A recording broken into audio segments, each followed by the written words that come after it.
जय जगन्नाथ मु मिथुन कौर मो एजुकेशन चैनल को आपण को स्वागत और अभिनंदन।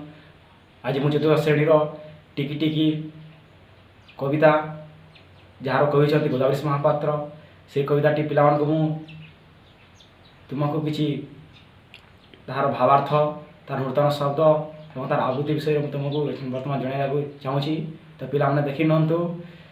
टिकी टिकी टोपा पानी रे गड़ा होइछि सिंधु दिशु नहीं सीना आखि की तार असंख्य बिंदु टिकी टिकी धूली कणिका मिसी होइछि धरा पहाड़ पड़िया नगर सबु धूली रे गढ़ा गोटी गोटी केते गछरे परा तियारी बन एते लोक हित साधुछि एते बाटुछि धन टिकी टिकी कोटी तारका फुटी गगने नीति रातिर अंधार विनाशी तोफा करती क्षिति लबे लबे दया हृदय देई पारे जे नर से का बोलाए जगते दयामयंख चर पदुपद कथा मधुर जेहु भाषे मुखे पर को आपना करिए से बांधी पारो ये सुखे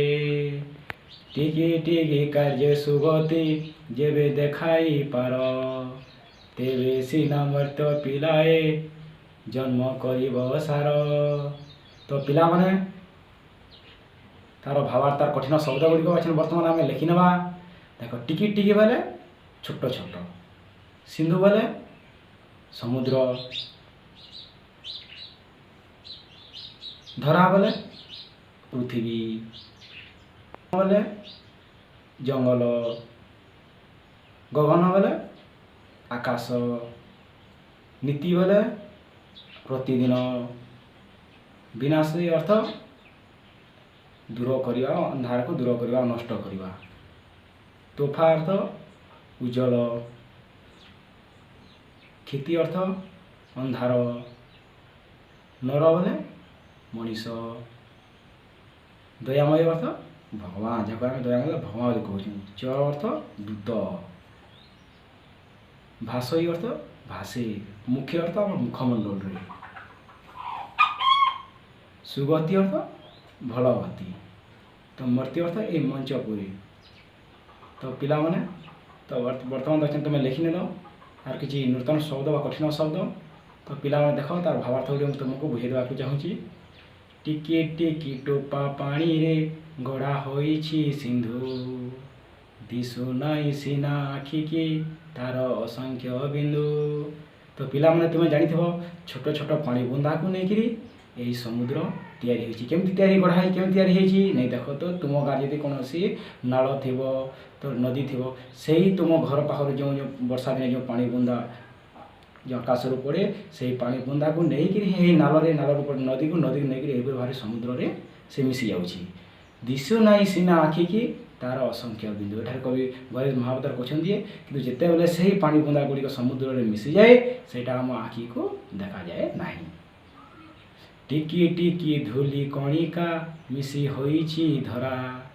तो कवि गोदावरी महापात्र कहते छोट छोट धूली कणा को लेकिन कौन होइछि पृथ्वी तैयारी होइछि पहाड़ पड़िया नगर सबु धूली रे गढ़ा ये छोट छोट सब धूली कणा को लेकिन ये आम पृथ्वी ये पहाड़ ये पड़िया ये सब आम ये छोट छोट धूली कणा मन को ही लेकिन तैयारी होइछि गोटी गोटी केते गछरे परा तियारी बन एते लोक हित साधुछि एते बांटुछि धन। तो पिला तुम देखी गोटे गोटे गछ मान को लेकिन गोटे बड़ जंगल तेरे गोटे गछ यदि मंजी तो अनेक मंजी हो जाए से मंजी ठान यदि आम अनेक गछ हो जाए से रही जाए ताको आम बन वा जंगल कहूँ आउ से गछ ही आमको अनेक धन बांटुची कहीं धन बांटुची तो काठ फूल फल शाग आमर हितपाई आमर मंगलपाई से गछ आमको अनेक धन बांटुची टिकी टिकी कोटी तारका फुटी गगने नीति रातिर अंधार विनाशी तोफा करती क्षिति।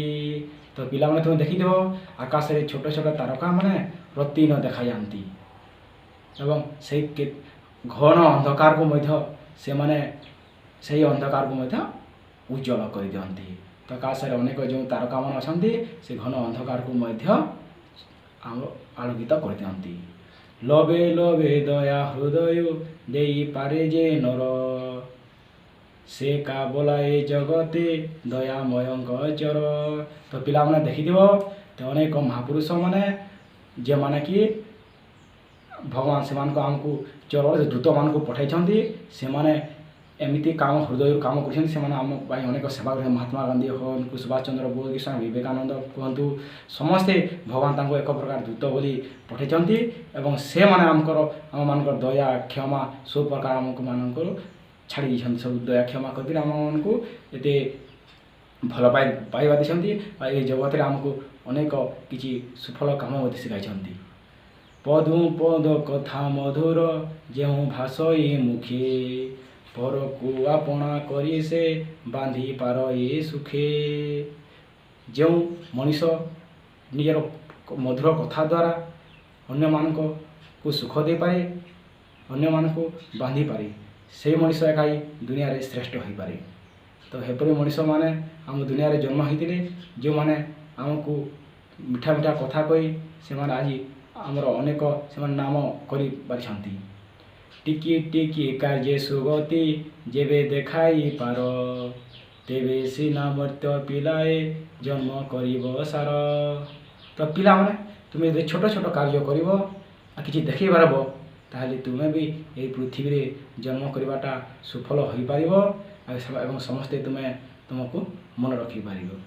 ତ ପିଲାମାନେ ନିଶ୍ଚିତ ଭାବରେ ତୁମକୁ ଏହି ପାଠଟିକୁ ଭଲ ଲାଗିଥିବ, ତେଣୁ ନୂତନ ଭିଡ଼ିଓ ଆସିବା ପାଇଁ ତୁମେ ମୋ ଚ୍ୟାନେଲକୁ ସବସ୍କ୍ରାଇବ୍ କରି ନିଅନ୍ତୁ ଆଉ ପୁଣି ଥରେ ଦେଖିନିଅନ୍ତୁ।